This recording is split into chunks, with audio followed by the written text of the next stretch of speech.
Wake up, America. I have some things to throw past you. Gen X, you better listen. Because I know there's some MAGA and all that stuff. And I'm just going to let you know this.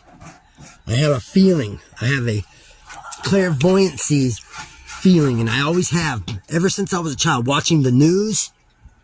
And the things that were, I could tell it was a lie. I could tell that it was just an agenda. You seen that Paul Newman video where he was talking about Israel shooting that plane down and then Russia did it and then we got all crazy with them? That's because we need a bigger threat to keep our military complex ball rolling. Eisenhower. And that's what it is, the complex. Eisenhower warned us about that. Yes, he did. Now listen. Imagine how everybody in the political audience, that means, you know, the show, Republican, Broadway show, the greatest show on earth. Democrat, left, right, conservative, liberal, loyalist, umpty-bumped, dimpty-damped, ripty-poop. Any one of those political affiliations that you could so call yourself don't matter. But imagine this. The setting is, oh my goodness, it's not looking good for Trump. They're treating him bad, and boom, they're just into it. They have to see their episode, or they'll record it. They just have to see. They can't miss an episode. Well, you can't miss a conversation with your ears prickle when you hear the word Trump and listen to this, and you shake your head yes to people that are talking good about him, and you want to argue with people that are talking bad about him, and that's the way they planned it. People wake up. So if he gets elected, mark my words, everybody's gonna let their guard down and everything's gonna keep on. They don't care what country they live in. They don't care where their many mansions. They don't care about borders. They don't care about International Trade Commission, and they don't care nothing like that. They don't care about God. How they make more money from the entire globe. It's global. And that's why they would bring on one world government, would bring on New World Order. Starfleet. Because the rich people have all the money and they don't need us. You think they haven't thought about, if we boycott them, they haven't already thought about that and have a backup plan? They're mighty. They'll starve us to death. They will actually call us insurgents and terrorists and violent criminals and get us all rounded up, and you got your soldiers that haven't busted a grape yet with the Commission of High Treason bitches dead in their face.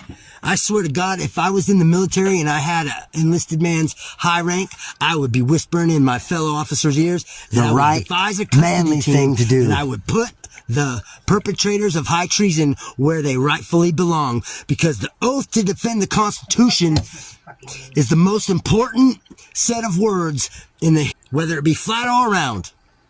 That's the most important sentence. What the fuck is that supposed to mean? Known to mankind. Earth did not be secret. Planet Earth or history did not start until planning 1776. Against the King George. Acknowledgeable history, anyway. Anything worth thinking about or studying or looking into and being curious about is not worth it. But freedom is the only topic. It's the only discussion. It's the only idea. It's the only belief. It's the only self-appointed, right, perfect thing on planet Earth. You can't argue it against it. You can't argue any other points. You can't make any other better claims about it. You can't tarnish it. It's perfect. The concept of freedom. And we got closer to it than any nation has ever in the history of the planet Earth. Every democracy turns into a socialist dictatorship, a tyranny, a monarchy, an oligarchy. But our nation is a constitutional republic. Therefore, it's not a democracy. Nope. And you got to be careful of the spells you cast with your words. Spelling. Because they're getting you to say democracy and fighting for democracy. I don't fight for democracy. I'll fight for the People's Republic. But if I was a decorated military officer, I would be gunned down and I would be considered a hero after it's all said and done. You guys would look back and say, remember that one guy that was in the military and all the other cowards committed high treason by standing idly by giving aid to their enemy? And that one military man, that one master sergeant, that one E8, that one E6. You guys are under arrest. Chose to do the right thing, but everybody shunned him and everybody looked odd and hid behind their phones and just said, whoa, look at that spectacle. But then they come to find out they honored him of your command later after the worst times were over, that he was doing the right thing. And if there was a people to back him, he would not have had to die. That would be me if I was in the active military. You understand what I'm saying to you? It's all a show. It's the greatest show on earth. Your guard's gonna drop if Trump gets elected. Guaranteed. Anybody that supports Israel, it doesn't matter about Palestine. It does not matter about Palestine. It matters the high treason of our elected representatives taking contributions from AIPAC. Almost 99.9% of our elected officials and public representatives accept money into their bank accounts from AIPAC. AIPAC. Man. The devil's friend. The new Speaker of the House, Mike Johnson's a lame name. I don't even care about it no more, but I thought he was going to be all right.